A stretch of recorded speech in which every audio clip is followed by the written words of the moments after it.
Hello friends, topic binomial theorem part number 5। इस topic का index का टॉपिक देखो, नंबर ऑफ टर्म्स फाइंड करनी है। अगर ऐसी एक्सपेंशन दे रखी हो आपके पास, एक प्लस में एन, एक माइनस में एन, बीच में प्लस, एक बारी माइनस, तो नंबर ऑफ टर्म्स इसके लिए डायरेक्ट फार्मूला आप याद कर लो, कोई खास जरूरत नहीं है। अगर ओड पावर है एन की तो डायरेक्ट ही एन प्लस 1/2, एन प्लस 1/2, चाहे प्लस आए चाहे माइनस आए सेम आएगी।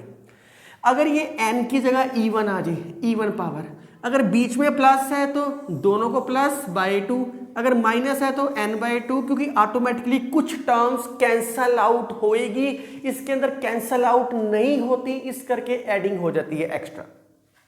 तो इनकी डेरिवेशन की भी कोई खास जरूरत नहीं है, सिर्फ थोड़ा बहुत पता होना चाहिए था, मैंने इसलिए लिखा है आपके पास। इसको आप इस तरीके से भी याद कर सकते हो, n/2, n plus 1/2, n plus 2/2। ये तो क्लियर है कि ये ओड के लिए आएगा हमेशा, ये तो ओड के लिए हमेशा ही आएगा। और ये चीज आएगी लेफ्ट हैंड साइड, नेगेटिव के लिए होता है नेगेटिव इवन माइनस इवन का, और ये चीज आएगी आपके पास पॉजिटिव इवन, अगर पॉजिटिव है और इवन आ जाए तो आप इस तरीके से भी याद कर सकते हो। अगली चीज है ग्रेटेस्ट कोफिशिएंट। ये जो दो कॉन्सेप्ट है ये 2 मार्क्स के लिए इंपॉर्टेंट है। 2 मार्क्स का आएगा क्वेश्चन या 1 मार्क्स का आएगा। तो पेपर में 1 नंबर का क्वेश्चन वो कहता है find the greatest coefficient of this expansion, a plus B की पावर n आ जाए या 1 प्लस ए की पावर n आ जाए। कुछ बुक्स में ना a की जगह x ले रखा होता है, a की बात है, a प्लस बी की जगह x प्लस a की पावर n दे रखा होता है, बस ये टर्म्स दे रखी होती है। तो हर बच्चा अपने अकॉर्डिंग कर सकता है। ए बी से सारे क्वेश्चन सोल्व करने थोड़े से सही रहते हैं, मैं इसलिए लिखता हूँ। तो ग्रेटेस्ट कोफिशिएंट निकालना है, वही काम आप याद करो, n minus 1/2, n/2, n plus 1/2। तो ये -1 है, +1 है, ये ओड के लिए आएगी। ये n प्लस 0 लिखना, लिखो नहीं लिखना ना लिखो, तो ये इवन के लिए आएगी। तो इस तरीके से भी आप याद कर सकते हो, सीरीज बना के आपके माइंड में आएगा। सर आपने मिडिल टर्म करवाई है, वो आपने करवाया है n plus 1/2, n plus 2/2, n plus 3/2। ये उसके लिए कर सकते हैं, पर हमें ना एक नेगेटिव चीज भी चाहिए होती है। तो मैं एक्चुअली मैं ये स्टेप बैक ले गया, n प्लस 3 अगर कैंसिल आउट करूंगा तो इससे पहले कौन कौन सी चीजें आएगी, n/2, ये भी कैंसिल करना पड़ेगा, n माइनस 1/2, तो ऑटोमेटिकली ये 3 चीज़ें बच गई, ये 2 कैंसिल की, 2 नहीं ऐड कर दी। ऐसे भी आप समझ सकते हो, क्योंकि मिडिल टर्म के लिए आपने ये चीज़ें की थी। सो ये आप राइट डाउन कर लो, इसके बेस पे एक आधा क्वेश्चन है, तो फिर मैंने कुछ क्वेश्चंस ऐसे करवाने हैं जो पिछले कॉन्सेप्ट्स को साथ लेके चलते हैं। तो राइट डाउन प्लीज़। बहुत आसान क्वेश्चंस है, इसके अंदर वो कह रहे हैं find the number of terms. आप देखो ये फॉर्मेट किसका है, x प्लस ए की power n plus x minus a की पावर n, इसकी नंबर ऑफ टर्म्स बतानी है। अगर मैं बाइनोमियल खोल के करूंगा मैं तब भी बता सकता हूं, लेकिन आसान मेथड मैंने आपको डायरेक्ट फार्मूला करवाया है। तो वी नो डैट n की वैल्यू क्या है, 9 इज ओड। अगर ये ओड है तो देयरफॉर नंबर ऑफ टर्म्स का फार्मूला क्या होएगा इसके अंदर, नंबर ऑफ टर्म्स का फार्मूला क्या होएगा इसके अंदर, बीच में प्लस है ना, तो n plus 1/2, n plus 1/2, n की वैल्यू क्या है 9 प्लस 1/2 5। तो नंबर ऑफ टर्म्स इसके अंदर क्या आएगी, 5 टर्म्स आएगी। चाहे आप इसकी बाइनोमियल ओपन करो, इसकी बाइनोमियल ओपन करो, यही आएगा। सेकंड क्वेश्चन बहुत ज्यादा इंपॉर्टेंट है पेपर पॉइंट ऑफ व्यू से। तो prove that summation this equal to 4 की पावर n। तो सबसे पहले हम LHS लेके चलते हैं इसके अंदर। LHS में क्या है, r की वैल्यू 0 से n, 3 की power r n c r, r की वैल्यू 0 पुट करो, 3 की पावर 0 n c 0, 3 की पावर 1 n c 1, 3 की पावर 2 n c 2, up to so 3 की power n n c n। यहां तक तो आप क्लियर हो, कोई प्रॉब्लम नहीं है इस क्वेश्चन को यहां तक करने में। अब आप इसके अकॉर्डिंग कैसे पहुंचोगे, आपके पास 2 मेथड है। या तो आप डायरेक्ट, आपको पता होना चाहिए इसकी एक्सपेंशन है, माइंड में सोच के देखो। इसको अगर मैं 3 बाद में लिखता, NC0 a की पावर 0 b तो है ही नहीं इसके अंदर, NC1 a की पावर 1 b तो है ही नहीं, एक टर्म है। इसका मतलब एक्सपेंशन कैसी होएगी, वो 1 प्लस a, एक टर्म 1 होएगी ताकि उसकी जो मर्जी पावर लो 1 बनेगा। दूसरे वे आउट से आप कैसे समझ सकते हो, आपको आंसर में चाहिए 4 की पावर n, 4 की पावर n चाहिए। इसको क्या मैं क्वेश्चन में 3 3 3 3 दे रखे हैं, क्या मैं इसको ऐसे लिख सकता हूं 4 को 3 बनाने के लिए? 1 में क्या प्लस करे कि 4 बन जाए, 3 की पावर n। आप इसकी बाइनोमियल एक्सपैंड करके देखो, ये बनेगी ही बनेगी। आप ध्यान से देखो क्या आएगा, NC0 a की पावर n b की पावर 0, 1 की पावर n क्या होता है 1, तो लिखने की जरूरत ही नहीं थी। ये आपकी अंडरस्टैंडिंग है और ये ही मैथ की ब्यूटी है। साइड पे लिख देना, it is of the form, चाहे 1 प्लस a की पावर n लिख दो, या जिसने a की जगह x लिखना है x लिख दो। ये इस फॉर्मेट में बन रही है, तो इसलिए डायरेक्ट ये फार्मूला और अप्लाई कर दिया। These questions are very important, paper point of view से बहुत ज्यादा इंपॉर्टेंट है क्वेश्चन। तो कोफिशिएंट कहा है इसका, सबसे पहले जर्नल फार्मूला क्या होता है, NCR, a की value n minus R, b की वैल्यू r। n की वैल्यू फाइंड आउट करनी है। Coefficient of 5th 6th 7th terms कहा है उसने, 5th term 6th term 7th term terms कहा है उसने। तो r की वैल्यू टर्म पुटिंग करनी पड़ेगी, क्या क्या पुट करनी पड़ेगी, टर्म्स बन जाए। r की वैल्यू 4 पुट करनी पड़ेगी, 5 करनी पड़ेगी, 6, t4 पुट करो, t5, NC5 x, NC4 x की value 4, t5 plus 1 t6, NC5 x की value 5, t6 plus 1 t7, NC6 x की वैल्यू 6। तो कहता है इनके कोफिशिएंट, इन टर्म्स के कोफिशिएंट्स, कोफिशिएंट क्या है, ये रे सारे ये कोफिशिएंट है। तो कोफिशिएंट्स क्या आ गए, कोफिशिएंट क्या है, NC4 NC5 NC6, ये किसके अंदर है, इन AP के अंदर दे रखे हैं। तो अगर ABCR इन AP होता है, आपने सीक्वेंस सीरीज चैप्टर की है, तो second term minus first term, third term minus second term combined करोगे तो आपके पास ये बन जाएगा। तो twice of mid value equal to side वालों का sum, twice of mid value is equal to side वालों का सम। अब इसके बाद सॉल्व करने के ना 2 मेथड है। एक मेथड तो फिक्टोरियल, आप मेथड लिख लो, मेथड 1, इसके बाद direct open factorial, direct open करो फिक्टोरियल को और सोल्व करो। पर मुझे वो मेथड बहुत ज़्यादा अच्छा नहीं लगता, बहुत लेंथी हो जाएगा। मेथड 2 अप्लाई करो इसके बाद, वो मैंने आपको बताया हुआ है कि आपको मैंने पास्कल ट्रायंगल के अंदर मैंने कुछ फार्मूलेस करवाए हैं आपको, ताकि आपको कहीं कोई दिक्कत ना आए। तो वो फार्मूले अप्लाई कैसे करोगे, वो अप्लाई करने के लिए 2 के साथ कोई भी चीज लगी हो, कुछ भी लगा हो, उससे आपको डिवाइड कर देना सारी चीज को। मैंने इससे डिवाइड कर दिया बस, NC6 NC5, ये कटिंग होगी तो क्या बच गया मेरे पास, 2 टाइम्स NC4 NC5। इसको मैं लिख सकता हूं 5/n-4, इसको मैं लिख सकता हूं n-5/6। क्यों, साइड पे रीजन दे दो। अगर सेकंड मेथड करोगे, कई बार टीचर कहता है ये मेथड नहीं करना, फर्स्ट मेथड से कर दो, पर सेकंड मेथड करोगे तो सही है बिल्कुल, साइड पे रीजन दो। मैंने फार्मूला करवाया है NCR प्लस 1, टेल बिगर टेल ऊपर, दोनों की सब्ट्रैक्शन नीचे। मैंने ये फार्मूला डायरेक्ट तुम्हें ड्राइव भी करवाया, सारा खत्म हो गया, बस बहुत प्यार से खत्म हो गया।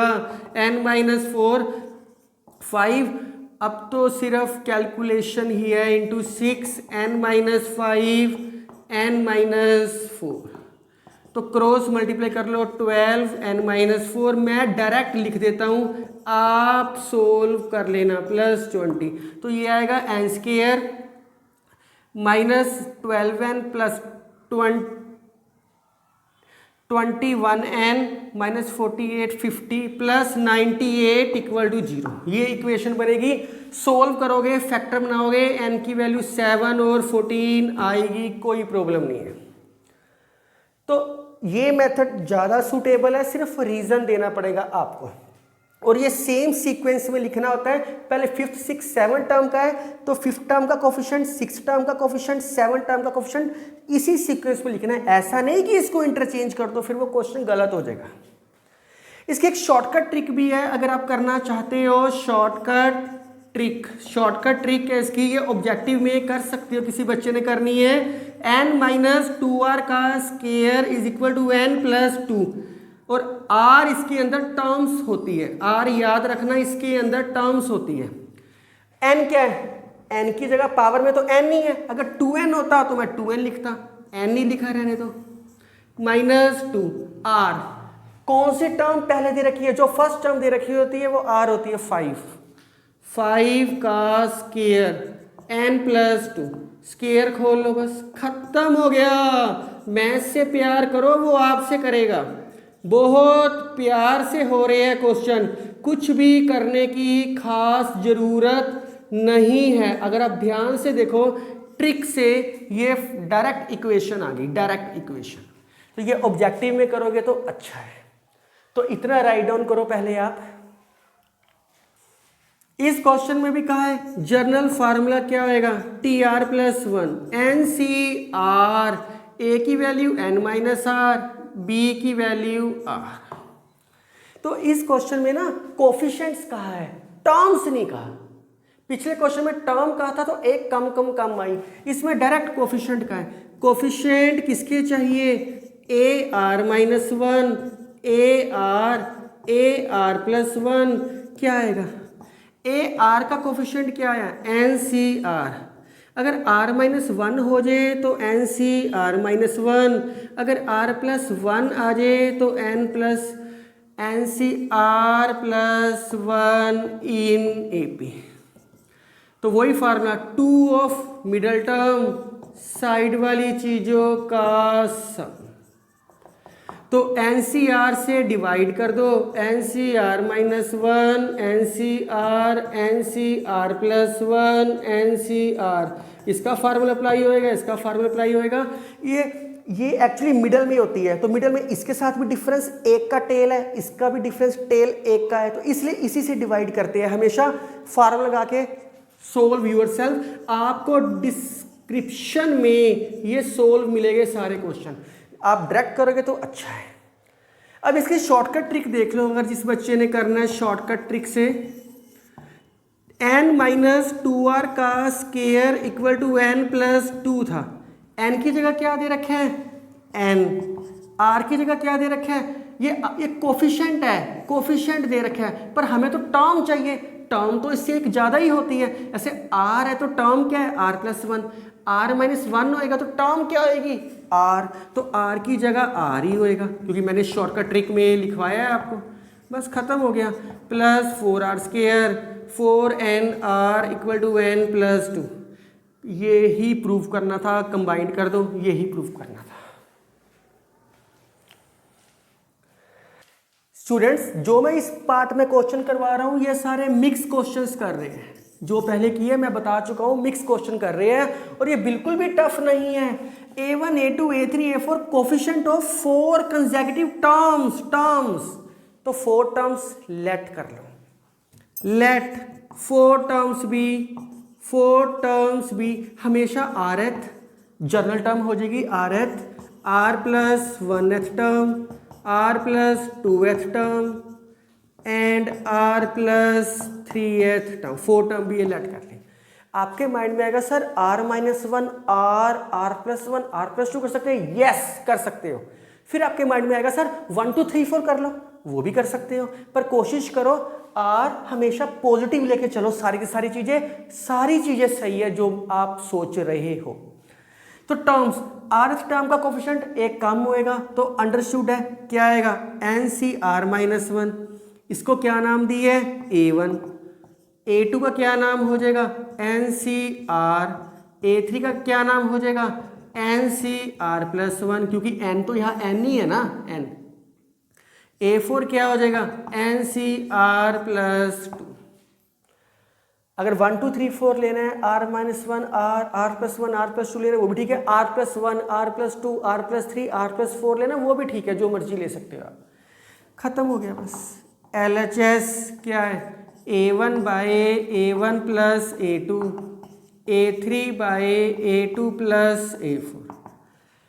A1 क्या दे रखे है आपके पास NCr-1, NCr-1 + NCr, A3 क्या है NCr+1 और ये क्या आएगा NCr + A2 + A4, A3 होना चाहिए यहाँ, A3 आएगा यहाँ, A3 कर लो। तो A3 क्या आएगा r+1 क्योंकि टेल में सिर्फ एक का ही डिफरेंस आता है इसलिए आप भी समझ सकते हो। खत्म हो गया। ये सारा फार्मूला मैंने आपको करवाया हुआ है, आप वो पास्कल ट्रायंगल वाली पार्ट 1 देखो। इसका हेड सेम टेल, हेड में एक ज़्यादा टेल बिगर, NCr+1, हेड में एक ज़्यादा टेल बिगर r+2। बस खत्म हो गया ये। इसको लिख सकते हैं NCr-1, इसको बाहर निकाल के लिख सकते हैं, एक ऊपर से बाहर निकाल दो एक नीचे से, अंदर क्या बचेगा NCr-1। ये भी मैंने फार्मूला लिखवाया, आप देखो पास्कल के अंदर। इसके अंदर भी मैंने कहा था ये 4-5 फार्मूले बहुत इंपॉर्टेंट है, आप अगर कर लोगे तो आप कंफर्टेबल हो जाओगे।